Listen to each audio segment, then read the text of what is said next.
when it comes to AEW Dynamite, there was so much to look forward to, and it was a jam-packed show, an amazing opening match between two tag teams that may have set up a very interesting group. Well, not group, but like not faction either, but just like pairing. I'll say interesting pairing coming up on next week's Dynamite. Stinger finally talks, Shaquille O'Neal also talks, and it gets kind of interesting from there. The Inner Circle may or may not have an ultimatum, and Orange Cassidy versus MJF, which sets up a huge 14-man tag next week on Dynamite. All that and more on this episode of Kimmy Talks Wrestling, and we are starting right now.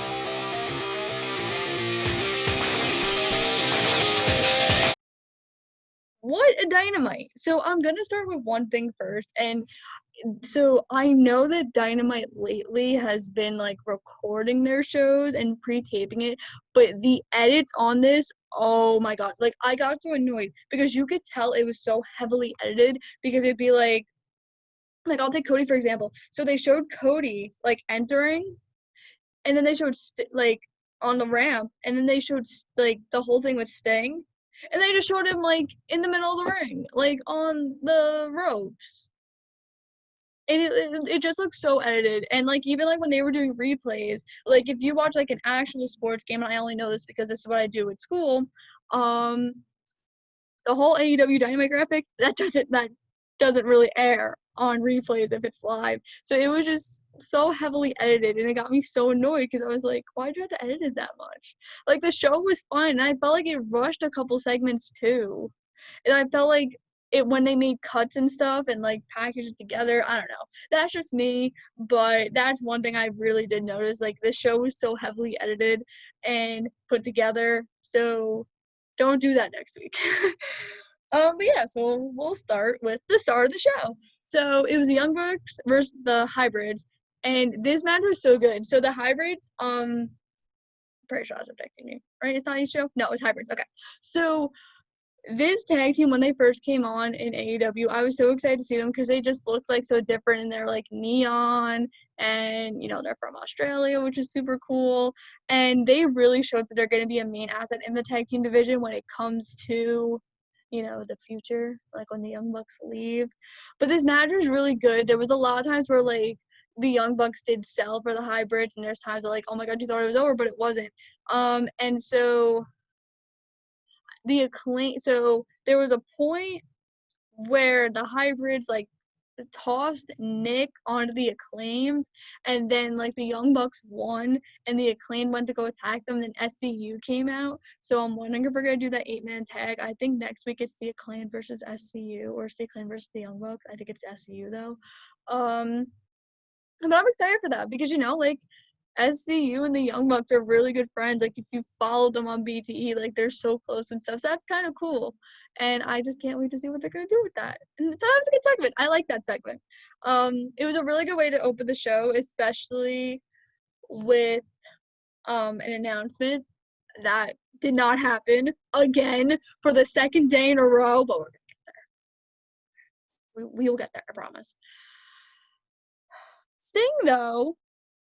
Oh my god, Cody Rhodes is just gonna wrestle the whole roster. So, it starts out and Cody comes out and then Sting comes out, and they have this whole emotional thing with Tony Schiavone, and it was like, obviously I wasn't alive when WCW and like Sting and Tony, like I wasn't alive for that whole stint, because I was born in 2001.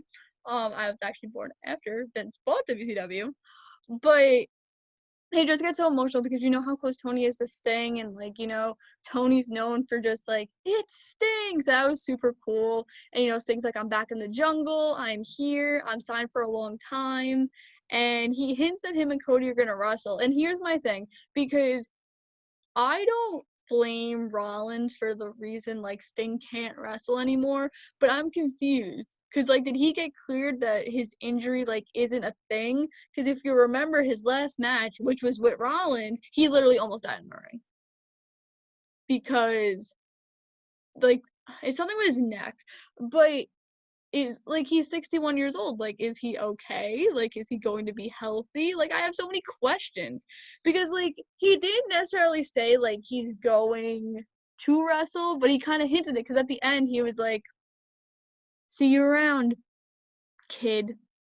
So I don't know. So that's something I'm really interested for because it also hinted like he's just gonna be like a manager or maybe just like a coach. Cause like they have that Nightmare Family School, like Cody does, where Arn's like the main coach. I also thought that was super cool too, that like Arn left the ring and he's like, I just want to leave. Like, I just want, and it was super cool too because he was like, he got really close to Sting. He's like, I just want to make sure that this is real, which it was just super cool. Like, it's a super cool moment. And I know so many people, like, especially when we get to the Shaquille O'Neal segment, was like, oh my God, this is so WCW. This is so WCW. Who cares? Like, they're using it correctly. They're not using Sting and it's gonna be stupid. Like, I'm not saying like when W used Sting, like they used that's I can't talk.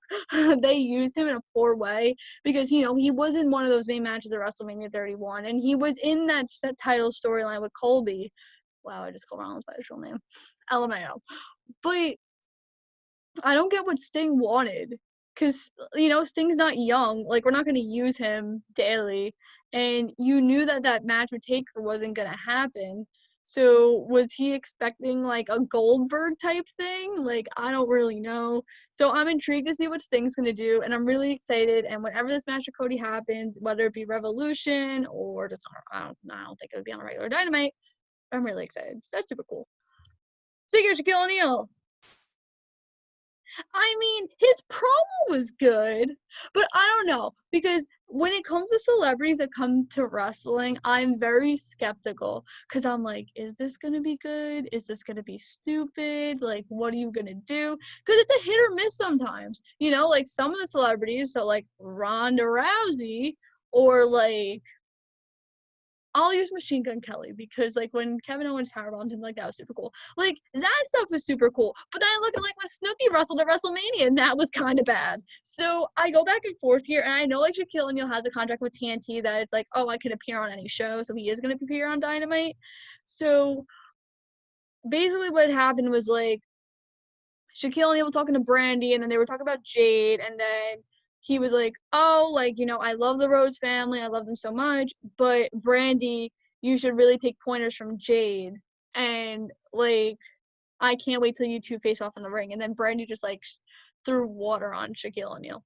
So I like this because they're really building this feud with Jade and Brandy. That is going to be a match I have to Revolution. I feel like you can definitely build it, especially because Brandy broke her arm. But like I said, I don't know what's gonna be with Shaq. They are hinting that match with Cody. So it looks like Cody is definitely wrestling the whole freaking roster at this point. But I don't know. I'm still waiting for Tyson and Jericho. Hello. So yeah. So speaking of that too, they're bringing in Snoop Dogg on January 6th, which is gonna counter NXT's New Year's Evil. I think it's called the New Year's Bash. That's what they called it. So I don't know. Is that gonna do something? Which is also really funny too, because my dad mentioned this. Like Snoop Dogg's WWE Hall of Famer and he's Sasha Banks' cousin, and now he's about to be banned from WWE because he's appearing on AEW television. So whoopee! And they literally did a whole collaboration with Taker for like his merch. So what the heck? Good job, Snoop Dogg. Way to go. Let's talk about Kenny. I was so mad because they cut the same promo they did on Tuesday. The same, like if you watch Tuesday's promo and Wednesday's promo back to back, it's the same. They said the same thing.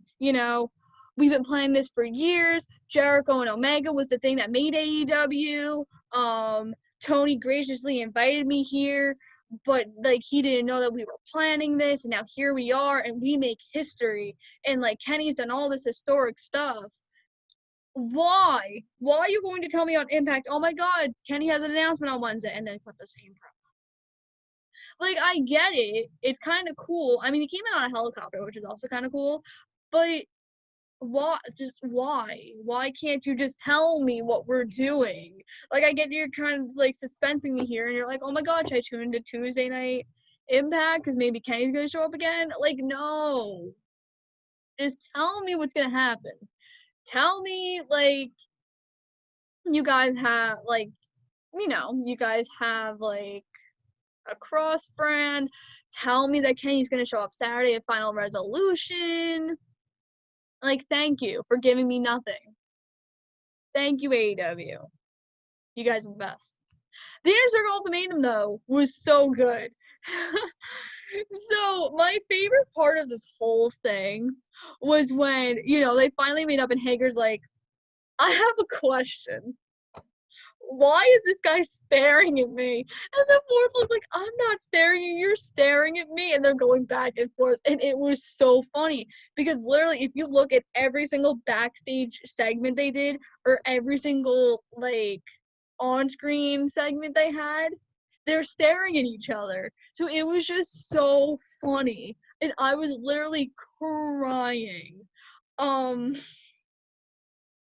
So the whole thing was Sammy hates MJF and they're jealous of him, and Santana didn't even show up to work, and Ortiz is they're Ortiz likes Wardlow but they don't like MJF.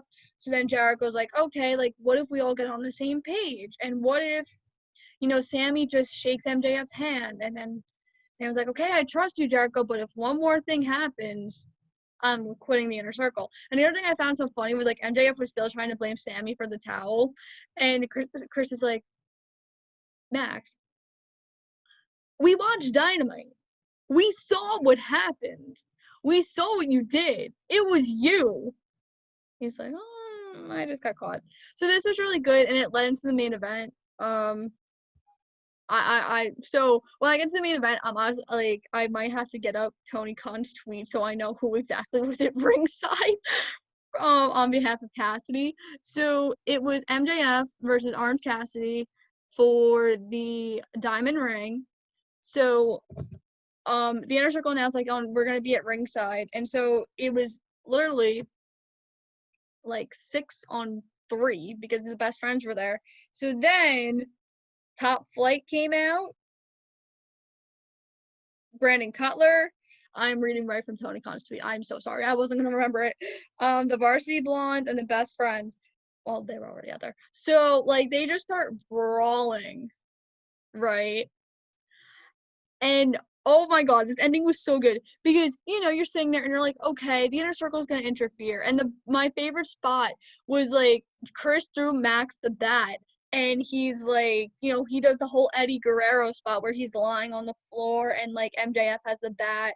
So then Orange outsmarts him. He puts his hands in his pockets. Max gets up and then he takes the bump. And then the ref's like, what did you do? What'd you do? What'd you do? And he's looking to call the match. And he's like, I can't call what I can't see.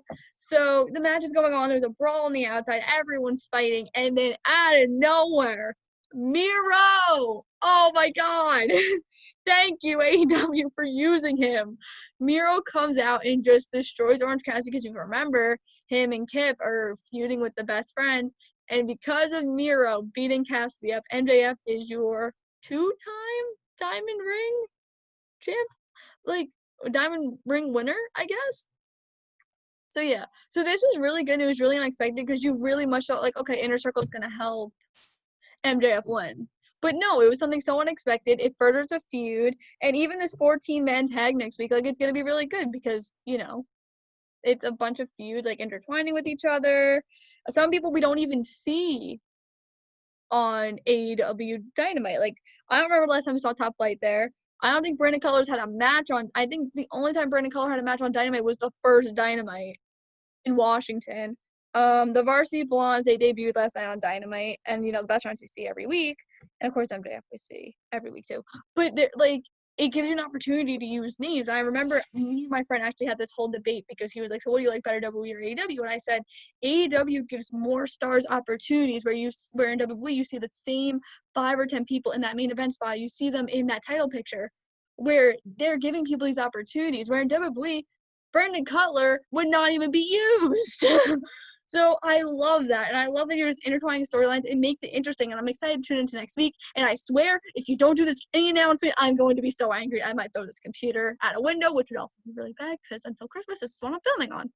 There were some other cool things too, Paige is gonna team with Reynolds and John next week. Silver. I don't know why I couldn't remember that. He's gonna team up with Silver next week. They tried to recruit Dustin Rhodes. They tried to recruit Dustin Rhodes at one point, and he was just and Evil Luna was like, don't you want to be the 7th member? And the joke is like back in WCW, he was 7 and he like literally shit on this gimmick. It was so funny. So I thought Dynamite was really good, except for the Kenny part, just because like you hyped this all up and we have no answers. And we got the same promo. And I get like, you know, you're anticipating it, but like, you know, I just want to know. But I thought Dynamite was really good. I think next week's show is going to be kind of good too. They announced a lot of interesting matches too, as well. Like, you know, 14-man tag. Teddy Long is somewhere smiling. Tag team match player. So yeah. So it was a good episode, except for Kenny. I swear to God, I'm really angry. So make sure to like this video, comment what you thought about AEW Dynamite, what are you looking forward to next week, and what were your favorite parts of the show. Make sure to subscribe, click that bell for notifications, and I will see you Saturday for our Friday Night SmackDown review for the first time ever. And yeah, so all these videos are actually going to be posted in the morning from now on because I'm officially done with school today at 3 o'clock. As I have to show my Izzy video. So if you did not check out my Izzy video, make sure to check it out too. It is the interview I did with Izzy. It's my sports media final. It's one of my highest viewed videos. So if you didn't check that out, make sure to check that out because I gotta show it in class in like 3 hours. So yeah. So I'll see you guys on Saturday. Make sure to follow me on Instagram at Kimmy Talks Wrestling and on Twitter at Kimmy_WWE. I live tweet a lot of the shows and I like to share my opinion as I do on YouTube. Bye guys.